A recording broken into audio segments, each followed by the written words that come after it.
turned tanks into flaming torches. Even the American soldiers he had seen looked more like robots than human beings. Perhaps Amjad was right. Saddam shouldn't have taunted the Americans.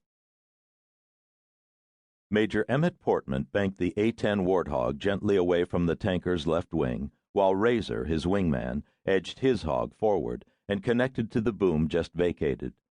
This CAS, Close Air Support Airborne Alert shit, had been dragging on for what seemed like hours. Portman hoped they wouldn't get the call. The weather down on the deck was crap, gusty winds, rain, and thick smoke haze from blazing oil wells. The only reason they were flying tonight at all was that General Glosson had made it clear to the Wing King that weather aborts were no excuse.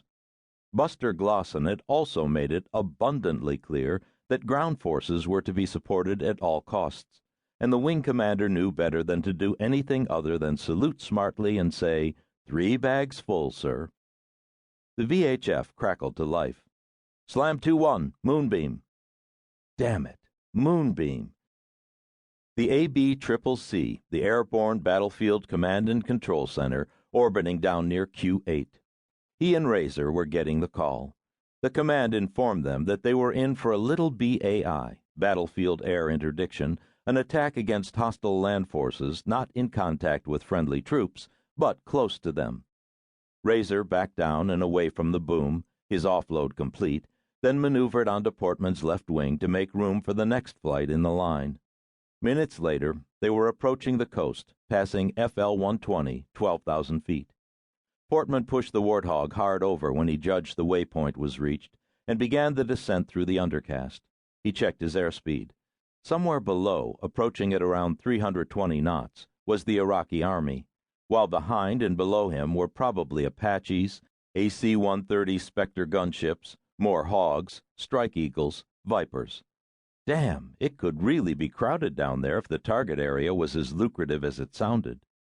No doubt other flights were already probing forward and engaging the head and the tail of the column. Those Republican guards, if that's who it was, were in for a hell of a fright, and their nightmare was about to go from bad to get my precious goddamn ass out of here. Portman played briefly with his air conditioning controls before giving up, sweat rolling down his neck. The crew chief had sworn the problem was fixed, but it wasn't. One of those gremlins that came and went with no apparent cause.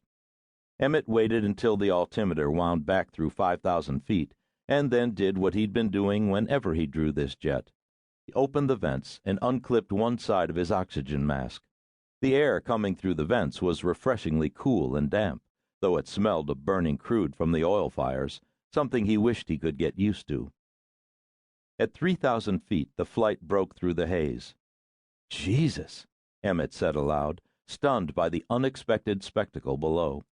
On the billiard table of the Kuwaiti desert was a highway crammed with vehicles heading northeast, hundreds, maybe thousands of vehicles, their headlights burning bright holes in the night, a conga line of stars. It reminded him of the Vegas Strip on Saturday nights. The Major continued the descent toward the brilliant column of moving light, leveled off 2,500 feet above it, and selected the infrared display from the Maverick missile located on Station 8 under the right wing. The missile's imaging infrared nose camera magnified the picture on the road and delivered it in glowing white on black to the video screen on the upper right-hand side of the instrument panel. The picture on the screen was clear enough to make out individual vehicles from beyond 3,000 feet. And the picture told him there were trucks and flatbeds that were obviously military down there. The overwhelming majority of the vehicles, though, were civilian. So this was the Iraqi army heading home, giving up on its occupation of Kuwait. It appeared that Saddam's finest had grabbed anything they could find to drive home in. They'd probably also stolen everything that wasn't nailed down to make the trip with them. Emmet glanced behind his right shoulder and caught the glow of Razor's panelescence, which made the aircraft appear a ghostly green. He called the turn, then banked hard right and crossed the highway at right angles before banking again, another crisp 3G 90-degree turn, heading for the section of road allocated to him and his flight by the Moonbeam folks. Dalil saw the unearthly glowing green shapes moving low and fast against the black sky,